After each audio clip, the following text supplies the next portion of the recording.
এই সিতায়ের বিধায়ক আপনার সাংসদ আমরা একটা রাম মন্দিরের ভিত্তি প্রতিষ্ঠা করেছিলাম, কি করেছিলাম কিনা? বুলডোজার নিয়ে এসে রাতারাতি সেই রাম মন্দিরের ভিত উপরে নিয়ে গিয়ে ফেলে দিল। খুব বাহাদুরের কাজ করলো, বাহ, খুব বাহাদুরের কাজ করেছে। রাম মন্দিরকে উপরে নিয়ে গিয়ে ফেলে দিল নদীর জলে। আরে মুর্শিদাবাদে ওখানে তোমার বাবরি মসজিদ প্রতিষ্ঠিত হচ্ছে, যদি ক্ষমতা থাকে ওখানে গিয়ে একটা ইটে টাচ করে দেখো, তারপর তোমাকে বলবো বাপের ব্যাপার।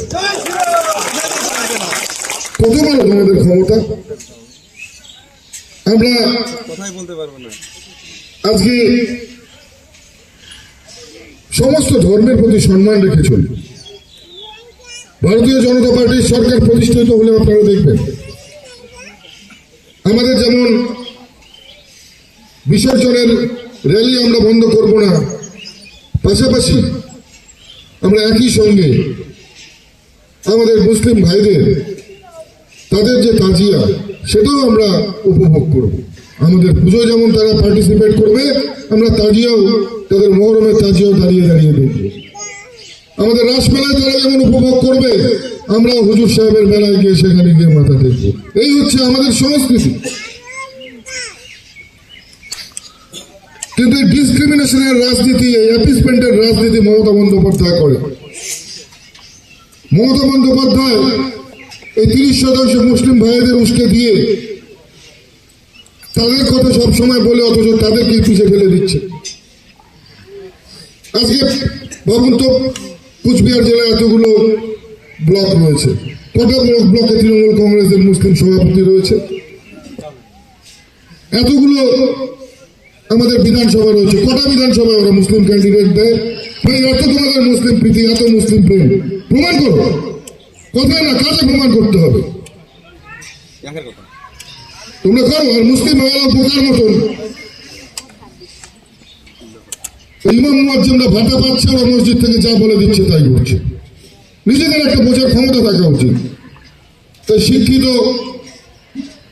যারা রাষ্ট্রবাদী মুসলিম আছে তাদেরকেও আমি আহ্বান করব, আপনারা বোঝান, আপনাদের সমাজকে জাগ্রত করে তুলুন। আমরা নিশ্চিতভাবে আপনাদের সঙ্গে আছি। আজকে নির্বাচনের প্রাক মুহূর্তে যেহেতু আমাদের এটা একটা সাংগঠনিক বৈঠক, আপনাদেরকে না বললেই নয় যে আমরা যেমন সাংগঠনিকভাবে আমরা শক্তিশালী করে তুলছি আমাদের সংগঠনকে, পাশাপাশি নির্বাচনে জেতবার পরে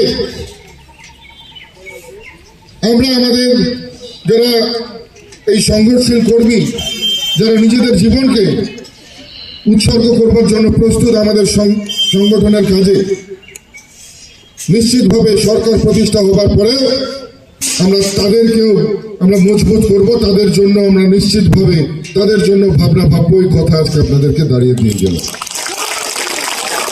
আমাদের সম্মান লুণ্ঠিত হয়েছে, আপনারা দেখেছেন।